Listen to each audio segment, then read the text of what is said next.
We have arrived. This is Webb Parton, your host, and we welcome you to the Free Range Dogs podcast. This is a place where we stake out a shady spot and talk about all things dog. Find yourself a soft piece of grass, spin a few circles, plop down, rest your feet, and join us in this joyful conversation.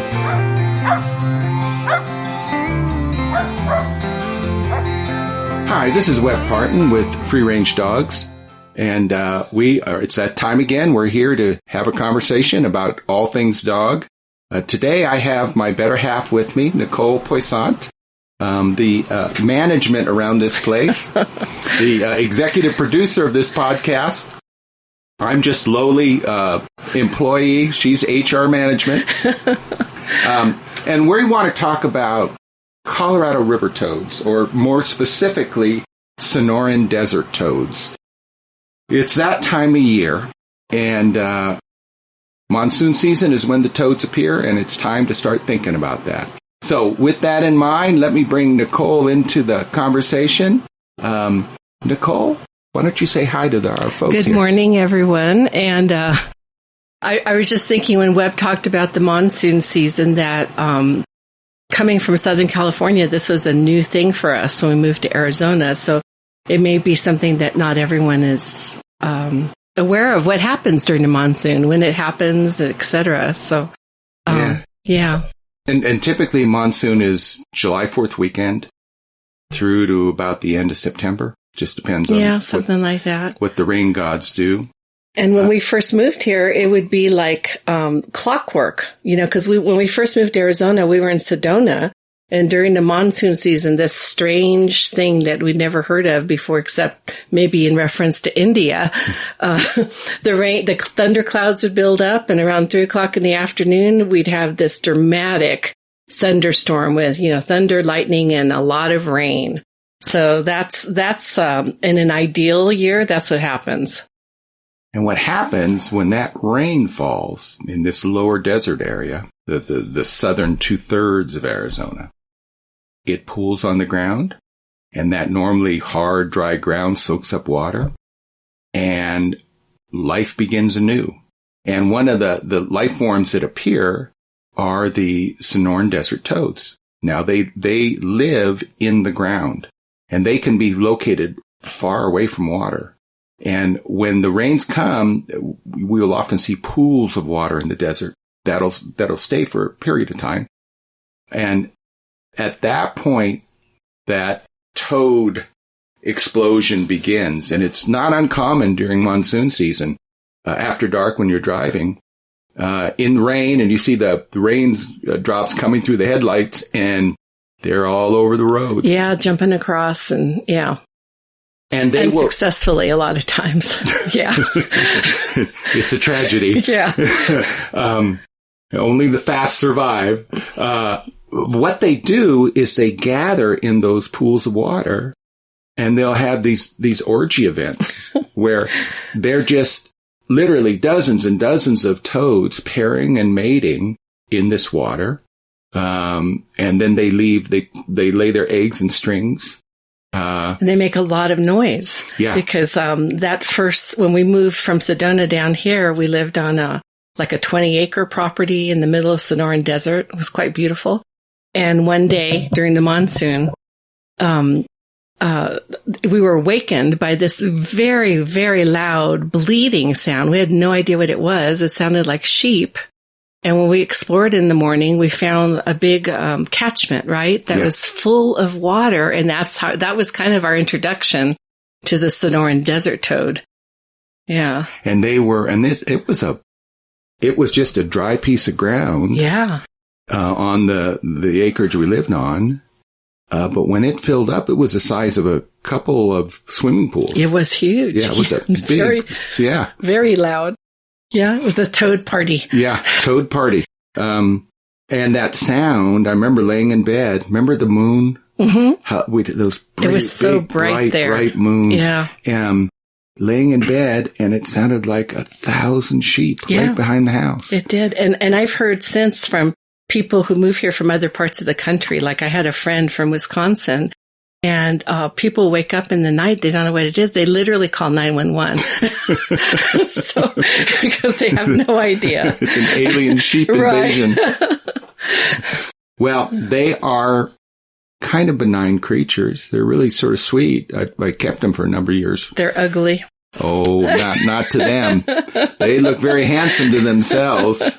They're huge too. Yeah. They're very, very big. Yeah. Yeah. Yeah. And then we found out they were dangerous. They weren't actually benign. Well, Yeah. they don't mean to be dangerous. Right. And I guess the point I'm trying to make is that having kept them, they're really kind of sweet animals. Mm-hmm. They don't mean to be deadly. Right. And I tried different ways of feeding them and keeping them healthy when I was keeping toads. And one of the things I do, because what they will typically do when they come out is they begin feeding. And you'll typically see them just after dusk when they first appear. And they'll take a position somewhere. And that could be under a porch light or under a bug zapper or someplace where bugs are getting fried and falling to the ground. And they'll sit there and just gobble up French fried bugs. Yeah. For 3 or 4 or 5 hours, and then they go back to wherever they go. I remember distinctly when I taught high school, chaperoning a dance once during the monsoon season, and seeing these gigantic toads coming out, and being concerned because of their danger to people and dogs. And I don't know if you want to talk more about that, about how they're dangerous. Well, they have a gland. It's called a parotoid gland. It's a welt that is at the back of their located at the back of their eye placement, and it runs along the back of their head, and it's a large welt that goes back. And they also have some of those welts back on their hips as well. I'm not sure if they produce that toxic slime, but that gland up in the front, when the toad is attacked, it produces a slime, a toxic slime. It emits it on the surface of the skin of the toad. So that when an animal comes in and puts their mouth on it, carries the toad or attempts to bite it or pick it up or eat it, then that toxin is introduced into the mucous membranes of the mouth of the animal that's attempting to eat that kid. And for humans, it's not a sort of a thing. If you touch the toad, you're not going to die. I've handled them. It's not a bad thing. It won't go through your skin. Okay. But you don't want to put it inside your mouth. You don't put your tongue on it. And those toads were used by the original inhabitants here, the Native Americans that were here. And they're still used in religious ceremonies. Are they? Yeah. Okay. They're hallucinogenic, right? Yes. Yeah. I don't know if you could go back in history, it would be one of those great moments in history. Because at some point in time, a human being thought, gee, I wonder what would happen if I licked that toad. Right. Yeah. And that was going back to the high school dance. I remember distinctly being concerned about some kids doing that. Right. So, yeah, because people do that outside of Native American ceremonies as well. Yeah. Yeah. And it produces a hallucinogenic effect. Mm-hmm. Now, it doesn't affect humans the way it does dogs. Because what happens with dogs is they will get into a toad, they'll get that toxin in their mouth, their eyes will dilate. They'll just go black. They'll dilate so far open. Then you'll notice the dog getting kind of wobbly, disoriented. Okay. And pretty quickly that progresses. The dog falls over. They lose the ability to stand. Then they lose control of their bladder. Everything goes. Okay. And then slowly you will start seeing convulsions. It has a hallucinogenic effect so that when the dog comes in, puts its mouth on it, that toxin goes through the mucous membranes. Now, so you're saying the dog hallucinates as well, like a human would? We don't know that, but boy, they look pretty wide-eyed. They do. Yeah. They do. Yeah. So they might be they might be tripping. Right. Something's happening because they are just gone. Right. And so it has an hallucinogenic effect. And, but the problem is, in addition to being hallucinations that the dog might be experiencing, they're also going to die soon if you don't intervene, right? Well, yeah, there's a progression that happens. Right. Because they, their eyes dilate completely, become just black. Then they're very wobbly. They fall over. They lose the ability to stand. Then they, will lose control of their bladder. Right. Everything goes. And is there some respiratory part to it as well, or? Not that I recall. Okay. But, you know, they then fairly quickly start convulsing. Yeah. And that certainly has a respiratory kind of. Yeah. And it happens so quickly you really can't get to a vet in time to save them. So you have to know what to do. And that's what happened to me. Because, yeah. And specifically this, when the dog, when you see your dog get into a toad, and people think, oh, geez, Louise, this is bad. We got to get to a vet. Well, that vet's 20, 30 minutes away. You don't have 20 minutes. Right. And that vet can't do anything for you that you can't do. Right. And so, so thankfully, when we lived out in that beautiful piece of Sonoran Desert, we did become educated about the Sonoran Desert Toads and how to treat them, which is basically to rinse their mouth out with copious amounts of water. So, what happened is I was home alone, of course, because these things always tend to happen when you're alone. And we had our dog Bandita, and she had a litter of 5 beautiful English setter puppies, which we still had. They were still young. And, so I was home, and she came in through the doggy door from the yard one evening. And she started exhibiting all these symptoms that I was aware of. And so I quickly got her into our tub. I rinsed her out with water. I don't remember now how long it took, but I probably rinsed her out for at least 10 minutes, I would think, until she finally started to come out of it. And thank God she survived. I never did find the toad because then I was panicked about the puppies. You know, I went out there, didn't see a toad anywhere. But I really think, that she must have done it to sacrifice herself to save her puppies, which she did. Yeah. And I was so grateful. I knew what to do. I knew what to look for, and that if I hadn't done that, she would have died. So that would have been really, really awful. And and you had mentioned about 10 minutes that she started to come out, but it's important that you continue the water. Mm-hmm. Don't stop. Well, it was been a long time, so I don't really remember how long I did it, but I know I was panicked and I did it a long time. And and specifically by introducing water, you want a garden hose, you want a remote shower head. Yeah, I think that's what I used. Okay. Yeah, because we were in the garden tub. And you just laid her in the tub and and I remember doing that with her too. Yeah. What you want to do is position the dog. You can just literally sit down, put the dog's head in your lap, tilt the position of the dog's head so that their muzzle is facing slightly downwards. Mm-hmm. So gravity, the water you introduce into the mouth, gravity is going to run out of the mouth. And rinse it out, because you need to rinse all that mucusy thing out of their mouth. You don't want the water going down the throat and choking the dog. Right. So you will put that source of water up high, and then you use your fingers. And you go in, and just running water is not going to do it. You've got to use your fingers to go in, and you rub the palate, the gums, mm-hmm. the roof of the mouth, the tongue. What you're doing is you're using your hands to break that slime down. Mm-hmm. The slime lays there. The water, it'll resist the water unless you rub it and you break it down and you wash it away. Yeah. And you just keep doing it. 20 minutes, 30 minutes. The dog will begin to come out of it. Their eyes there's someone home again. Mm-hmm. Okay. But don't stop. Right. Keep going. Right. And that's what happens is that folks have a dog get into it. They get in trouble. They try to get to a vet.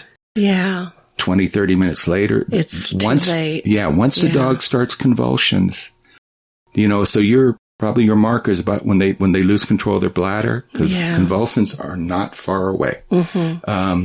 And there's damage that happens with convulsions. Yeah. Okay. You get organ infarctions in the body. Their body overheats because it can't cool anymore. And so you need to intervene before that.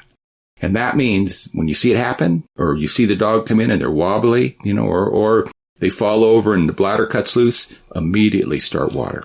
So people moving here to the desert where we have the monsoons and the Sonoran river toads, you said they used to be called Colorado river toads? And they used to be found on the Colorado River. Okay.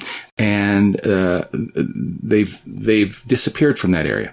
Oh, okay. There's a little area around Lake Havasu City that still, the books show, still hold populations of toads.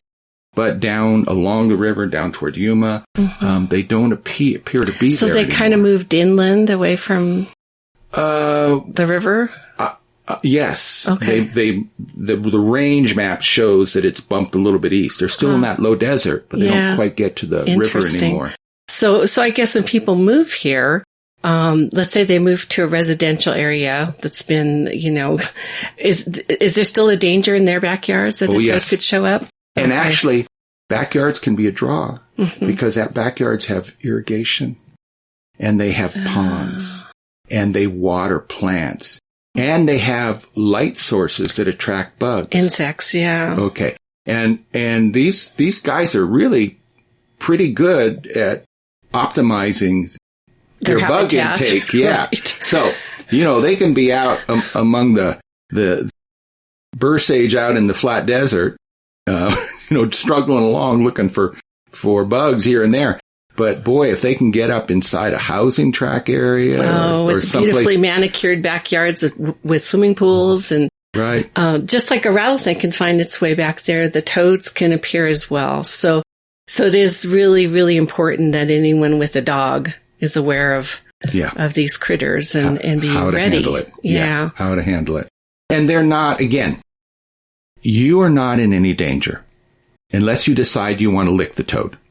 Okay, and then we probably need to have a whole nother conversation other than this one. But your hands, you can go ahead and handle a toad.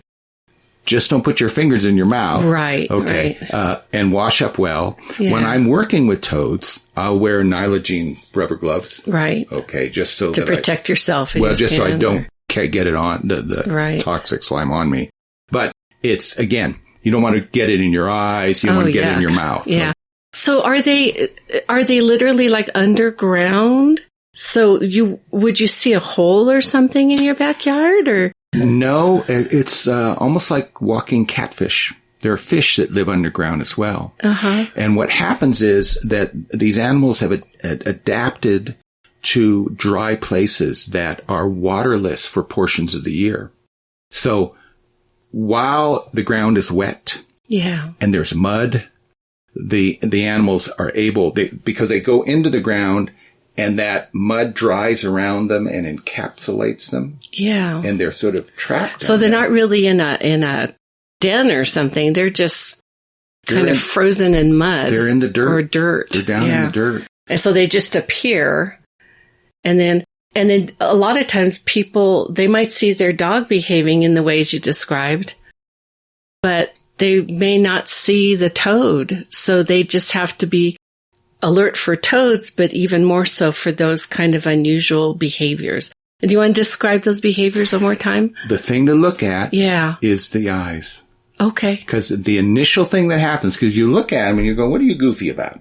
And then their eyes are completely dilated. They're just black orbs. Oh my. Okay. Yeah. And it's kind of startling. All right. But when that happens, you got a problem. Okay. And then you'll notice the dog, and they'll go downhill pretty quick. Yeah, I think with Bandita, like I said, it's been a long time, but I seem to remember her staggering, and that was kind of thing that caught my attention at first. That's the first thing you'll see. Yeah, and she had come in the house, so I think she was looking for help. She was in distress. Right. Yeah. You'll see that. That's your first thing. And immediately start water. Don't hesitate. Don't think about it. Don't call Don't the go vet. looking for the toad. Just go. Just start water. Get it done.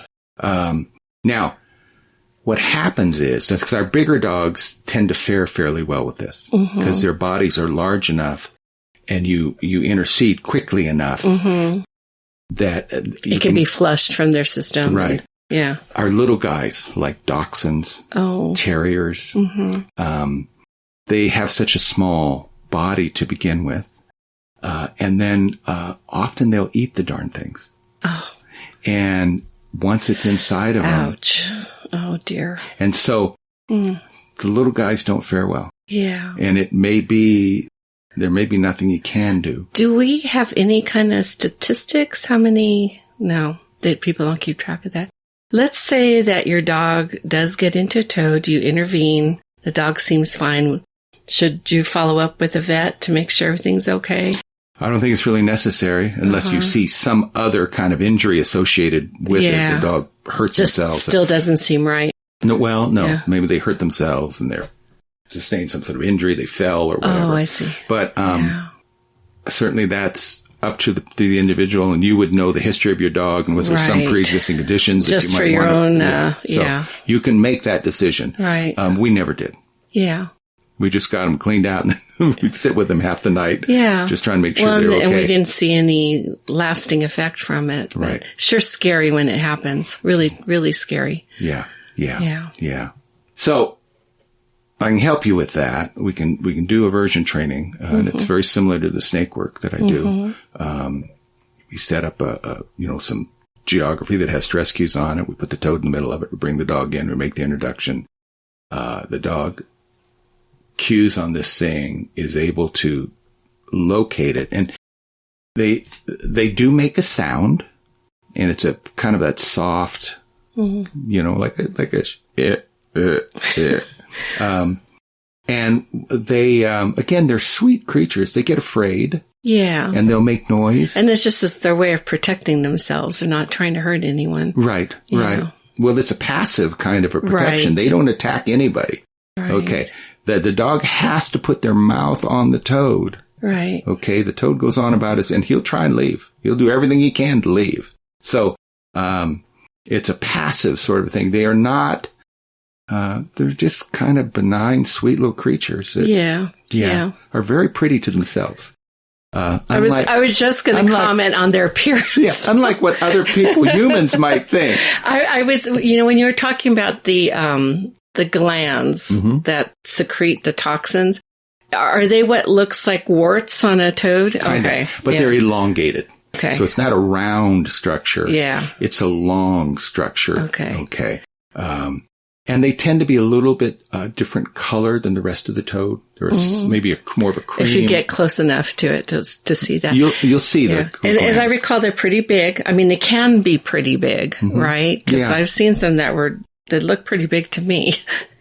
They, 6 inches, maybe? Circumference. Yeah. Oh, okay. Well, when they lay out flat, they're kind they can be really big. Kind of a squatty. Right. But, their length maybe 6 inches, maybe a little shade more. You might see a bigger one than that. Okay. Similar to the size of a bullfrog, maybe? Yeah, that sounds right. Maybe? Yeah. Okay. Depending what part of the country people live in or come from. Right. And, it's important to note that we have multiple toad species here. So there are, I don't know how many there are, maybe another 6. I'm looking at a book now. Arizona toad, woodhouse toad, Great Plains toad, basking frog, lowlands burrowing tree frog. So we have multiple toad species here. And they are all beneficial creatures. They're eating bugs. They're doing all this good stuff that our amphibians are supposed to do. They're an important part of our ecosystem here. And they're no danger to your dogs. But folks will see any toad. You mean the other ones are? The other ones are not a danger. Yeah. Now, the other ones, would you see throughout the year, or would they only come out at the monsoon season as well? We tend to see them during monsoon as well. Dear. Yeah. And so there's sort of an overlap. Yeah. And I've had folks have toads present for other times of the year. irrigated fields, someplace where there is a continuous water supply, they'll turn up sometimes. Mm-hmm. But for the most part, you only see them during that narrow window. Mm-hmm. Okay. And you may see the other ones as well, the little ones as well. You can just let them go on about their business. They're not hurting anything, but folks will see a toad and they think they're all dangerous. They panic. Yeah. Well, understandably. Yeah. But like we were saying, often the ones that might hurt your dog, unless you catch your dog with it, you're never going to see it. Right. Yeah. Right. So, stay alert. Yeah. If you have the opportunity to get your dog trained to avoid them, then, call Webb. Yeah. And we will get them set up. Mm-hmm. And so the way to do that, to accomplish that, is to go ahead and get on the schedule. The trainings are about 6 dogs, about 3.5 hours, 3 hours. It's the same sort of layers that we would do with a conventional snake training, which folks that I've done snake work for are familiar with that. The difference between snake work and a toad is that I can render a snake safe. Mm-hmm. I can remove fangs so that the snake cannot injure the dog. And we can't do that with a toad. And, it's part of them. It's their skin. So just be aware that we can get this done for you and in a safe manner. With that, we probably covered most of the work that we needed to do. Mm-hmm. Does management have anything to add to this? Nothing that I can think of. Just be alert. Just, keep an eye on your dog. And if you see those kind of unusual behaviors that we described, just don't panic. Just let's put it this way. It's not going to hurt your dog to rinse out their mouth if it didn't get into a toad, right? So I would err on the side of taking care of your animal. And then go from there. That's all I have to say. So that's your final word on the subject. Word. Well, folks, you heard it here. Thank you for visiting with us today. This is Webb and Nicole, and we are thinking of you and your dog, and hoping you guys get through the monsoon season fine. Stay cool, stay safe. Yep. Okay. If you liked this episode, I invite you to visit our website, freerangedogs.com. It's where you can find the stuff you need to live the free-range dog lifestyle. I want to help you with that. Book a consultation call or an in-person training, attend one of our ongoing events, or join our online membership program. We got it all on freerangedogs.com. All right, it's time to head back to the truck and the water bucket for the thirsty dogs. This is Webb Parton signing off, wishing you the boundless joy that comes when you share the outdoors with your best friend.